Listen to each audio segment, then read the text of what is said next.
Creamy layer में कौन है? कोई नहीं है। गवई साहब खुद क्रीमी लेयर में नहीं है। पहले तो चीफ जस्टिस साहब हैं वो, उनको अगर ये समझ में ही नहीं है एक बात, सक्षम होने का मतलब फाइनेंशियल नहीं होता है।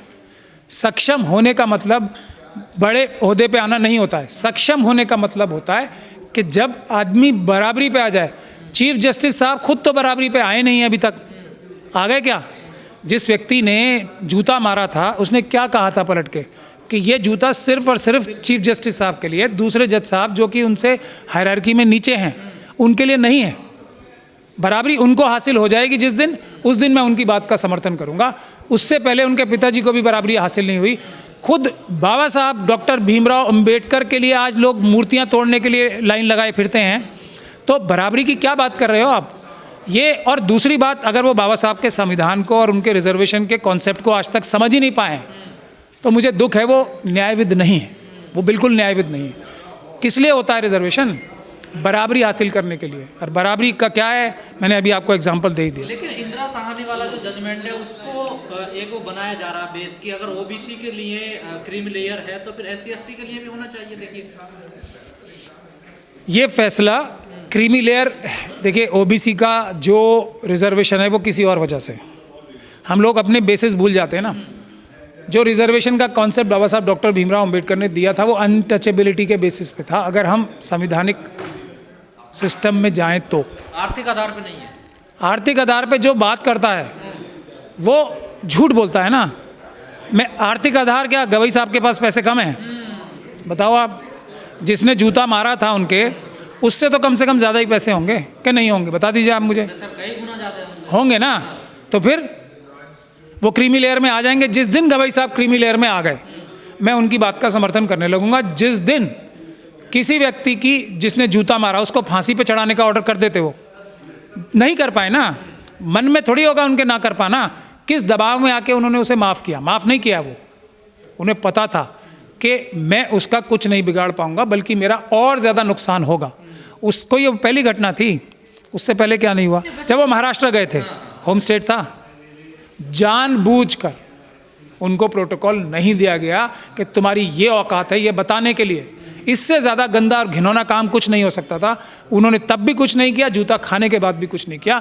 और उससे भी बड़ी बात मैं आपको ये बताऊं, जो अभी ये जजेस का जो जजमेंट, ये जो गवर्नर के ऊपर जजमेंट आया, बाबा साहब डॉक्टर भीमराव अंबेडकर ने जो सुप्रीम कोर्ट को, जो न्यायिक व्यवस्था को बराबर की ताकत या बराबर से भी थोड़ी ज़्यादा ताकत पार्लियामेंट के भी ऊपर दी थी, वो उन्होंने उसकी धज्जियाँ उड़ा दी। 28 सवालों की बात कर रहे हैं क्या आप? जी नहीं, उन 28 सवालों की बात नहीं। हाँ, जो राष्ट्रपति जी ने पूछा था। बाबा साहब के संविधान के ऊपर सबसे बड़े हमलों में से बड़ा हमला ये जजमेंट गवई साहब ने किया। अगर जुडिशरी, हमारे लोग तो 131 है ना, पहुँच के भी अंदर नहीं बोल पाते कुछ। एक जुडिशरी से थोड़ा सहारा था, वो भी छीन लिया। अब बताओ मुझे, अभी अगर राष्ट्रपति महोदया को क्या ज़रूरत थी? क्या इंग्लिश में था ना? वो इंग्लिश में ही तो था, समझ में नहीं आ रहा था क्या वो? तो उसकी क्लैरिफिकेशन मांगने गए। क्या कानून पास किया है जो क्लैरिफिकेशन थी सिर्फ, उसके बारे में एक तरीके से कि इसका व्याख्यान करें आप। लॉ ऑफ द लैंड क्या था, जो पहली जजमेंट थी। लेकिन सर लोग समझ नहीं पा रहे हैं क्रीमी लेयर की बात जो गवई साहब कर रहे हैं, आखिर है क्या एक क्रीमी लेयर जो एससी एसटी के आरक्षण में वो बोल रहे लागू करने? क्या है क्रीमी लेयर सर? ये देखिए, क्रीमी लेयर का कॉन्सेप्ट जब लागू होगा जब कोई क्रीमी लेयर पे पहुंच जाए। क्रीमी लेयर ये है कि अगर किसी एक ख़ास ग्रुप को रिजर्वेशन का या अफर्मेटिव एक्शन जो होता है ना, जो पॉजिटिव डिस्क्रिमिनेशन की जाती है कि इन लोगों के साथ हज़ारों लाखों साल तक ज़्यादती हुई है, जो इनके हक थे वो छीन लिए गए हैं, तो उस जो करोड़ों की संख्या में हक हैं इनके, उनमें से 2, 4, 5 वापस कर दिए जाएं। जो उनका हक है आज भी वही वापस मिल रहा है, जो पेंडिंग है वो तो कभी वापस मिलेगा ही नहीं ना। तो जो वो दिया जाए, और उसके बाद जो लोग उनको प्रताड़ित कर रहे हैं, मैं तो सीधा टेस्ट मानता हूँ, जो लोग उन्हें प्रताड़ित कर रहे हैं मनुवादी मानसिकता के, जिस दिन मनुवादी मानसिकता के पीछे झाड़ू बांध के और आगे हांडी लगा के हमारे किसी व्यक्ति के पास क्षमता आ जाएगी कि वो किसी मनुवादी मानसिकता के व्यक्ति के को ये कर सके, क्षमता आ जाए उसमें कि वो आगे हांडी और पीछे झाड़ू बना के घुमा सके, ये क्षमता आ जाए। हमारे लोग करेंगे नहीं ऐसा, लेकिन ये क्षमता आ जाए, उस दिन मैं मांगूंगा वो व्यक्ति जो होगा वो क्रीमी लेयर में आएगा, सिर्फ और सिर्फ और अब मैं आगे बता दूं, चीजें आई हैं तो उन्होंने कुछ सोच के ही कहा होगा ना, कुछ सोच के जजमेंट दिया होगा कि SC/ST के रिजर्वेशन में क्रीमी लेयर भी मैंने बताया तो अगर क्रीमी लेयर में वही आएगा। क्या हमारे देश में कोई ऐसा व्यक्ति है जो ये काम किसी भी मनुवादी मानसिकता के परिवार से आने वालों के साथ ये करा सकता है? झाड़ू और हांडी बांध सकता है किसी के? बांधेगा नहीं वो, मुझे इसकी पूरी गारंटी है, क्योंकि हम लोग इंसाफ पसंद लोग हैं, बाबा साहब का संविधान मानने वाले हैं। हम करेंगे नहीं ऐसा, लेकिन क्षमता है क्या हमारी? वो क्रीमी लेयर में आएगा। अब पहली बात। अब दूसरी क्रीमी लेयर को समझने की बात यह है कि कोई व्यक्ति उन बंदिशों से जो उसको प्रताड़ित करने की होती हैं उनसे बाहर आ जाए। आप मुझे एक व्यक्ति का, कितने हमारे सेक्रेटरीज हैं देश में, जज कितने हैं, गवई साहब खुद कितने जज ला पाए बता दें मुझे।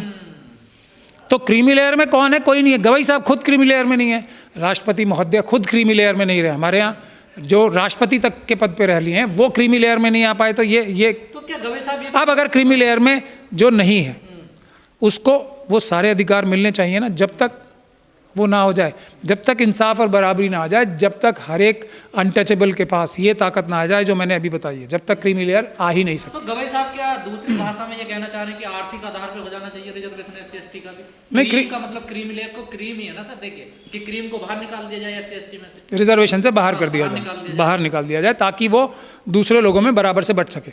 अब हम मुद्दे की बात पे आते हैं।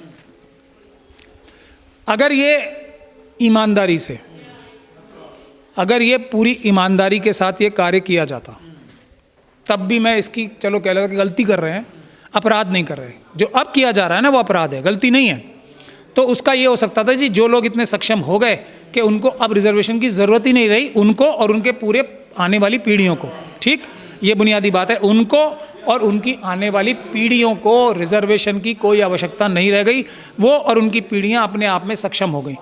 उनको देने का कॉन्सेप्ट गलती भी है हालांकि, तो ये था कि वो लोग अब रिजर्वेशन ना लें, बाकी लोगों को जो रिजर्वेशन चाहने वाले हैं उनके पास सीटें ज़्यादा आ जाएंगी, उनके पास फ़ायदे ज़्यादा आ जाएंगे, क्योंकि कुछ लोग उसमें से निकलते जा रहे हैं। ये बुनियादी बात है।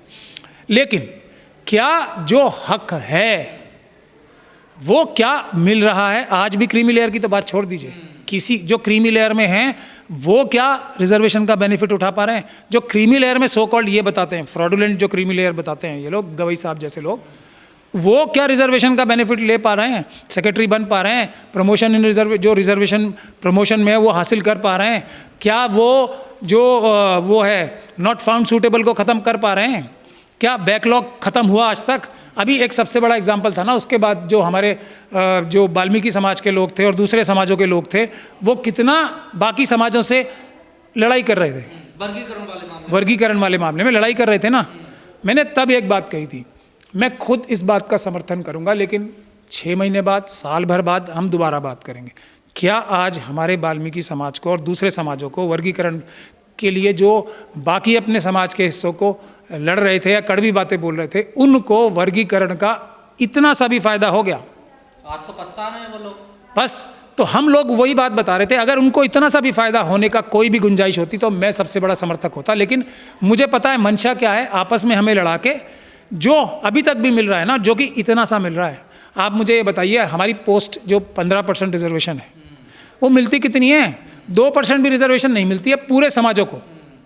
तो 13% दे दो ना, जो लोग जिनको कह रहे हैं कि जो क्रीमी लेयर नहीं है, बाकी बची हुई 13% दे दो। और इनके पेट में जो मनुवादी मानसिकता के लोगों के इतना ही दर्द हो रहा है तो 15% से बाहर और दे दो, इतना ही उनके लिए दर्द हो रहा है तो। लेकिन बुनियादी बात क्या है, जो है उसका भी तो 5% भी नहीं मिलता है हमारे लोगों को। तो मंशा सिर्फ आपस में लड़ा के जो 5% भी मिल पा रहा है 15 की जगह, उसको छीन लेना है। अगर मंशा इसके विपरीत होती तब भी मैं इसको एक तरीके से मानने को तैयार होता, समर्थन तो मैं इसका कभी नहीं करूँगा। सर एक आखिरी सवाल, के गवई साहब ने जो आरक्षण का विरोध करते हैं उनके लिए ये रास्ता खोल दिया है? देख, रास्ता तो पहले से ही खुला हुआ है, उन्होंने मजबूती दे दी है। हाँ, उन्होंने एक और आर्ग्यूमेंट दे दिया।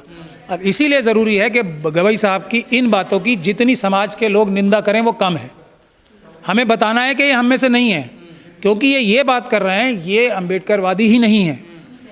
अम्बेडकरवादी कौन होता है? जो अम्बेडकर साहब बोलते हो तो अम्बेडकरवादी बोलते तो मोदी जी भी हैं, बोलते तो मोहन भागवत जी भी बोल देंगे, बोलते तो बहुत लोग बोल रहे हैं, जय भीम तो बहुत लोग कर रहे हैं। बाबा साहब को मानने में जो दिखावे के लिए होती है ज़्यादातर, बाबा साहब का फोटो दिखा के, और बाबा साहब की बात मानने में ज़मीन आसमान का फ़र्क होता है। आरएसएस की भाषा बोल रहे हैं, वही कहते हैं ना आर्थिक वो तो आधार पर रिजर्वेशन होना चाहिए। नहीं, आरएसएस से वो बात ही करते हैं। मैं तो उस व्यक्ति को ही अच्छा नहीं मानता जो आरएसएस के लोगों से बात करता है। मेरा तो फंडा ठीक है। बाबा साहब ने मना किया है, हमें दिमाग लगाने की आवश्यकता नहीं है। आरएसएस और उससे संबंधित किसी भी ऑर्गेनाइजेशन के लोगों से कोई संबंध रखने के लिए बाबा साहब ने मना किया है। अब मैं बाबा साहब से दिमाग ज़्यादा मेरे पास नहीं है, समझ भी ज़्यादा नहीं है, मैं तो उनकी बात मान रहा हूँ। जिसको बाबा साहब से ज़्यादा अकल है वो आरएसएस के लोगों से बात करे। मेरा फंडा तो बिल्कुल साफ़ है, जो बात करेगा वो हम में से नहीं है, वो अम्बेडकरवादी नहीं।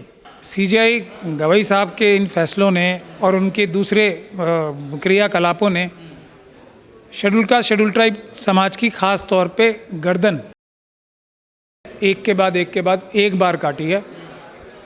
और उसी का नतीजा ये हुआ कि जूता प्रकरण भी हुआ। तो जूता प्रकरण का दर्द उन्हें हो या ना हो, जितने भी अम्बेडकरवादी हैं उनको उनसे ज़्यादा दुख है, और वो उसका बदला भी लेंगे।